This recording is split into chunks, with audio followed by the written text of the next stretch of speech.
Magandang gabi po, Luzon, Visayas at Mindanao.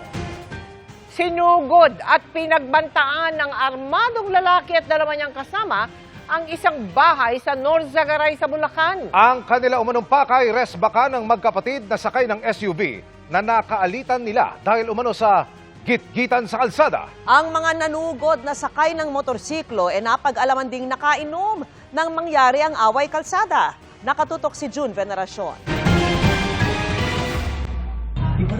Takot na takot ang mga nakatira sa bahay na ito sa Norzagaray, Bulacan nang sinugod sila ng isang armadong lalaki at dalawa niyang kasama. Labas na kayo! Kundi, babasagin ko sa sakyan nyo pag hindi kayo lumabas. Ay, may mga baril sila. Pumunta sila dito. Nakatok kami dito.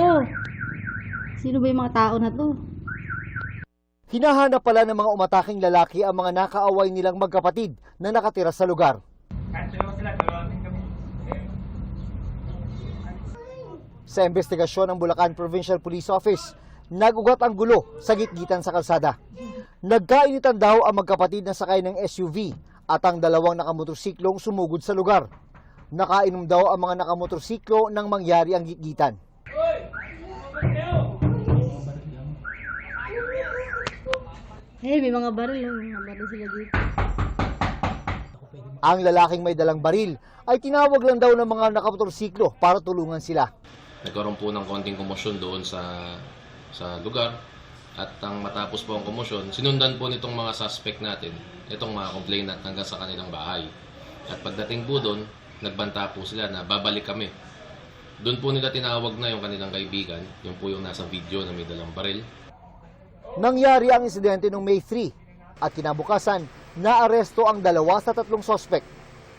At nung naaresto po itong 2 na suspects na nakamotor, ay kinasuhan na po natin noon ng grave threat, malicious mischief at trespass po sa dwelling.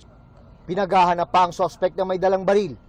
Pero sinampahan na rin siya ng reklamong paglabag sa Comprehensive Firearms and Ammunition Regulation Act matapos matukoy ang pagkakakilanlan.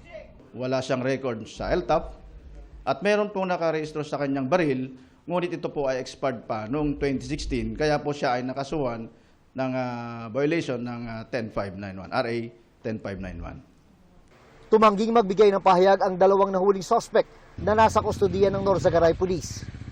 June Veneracion, nakatutok, 24 oras.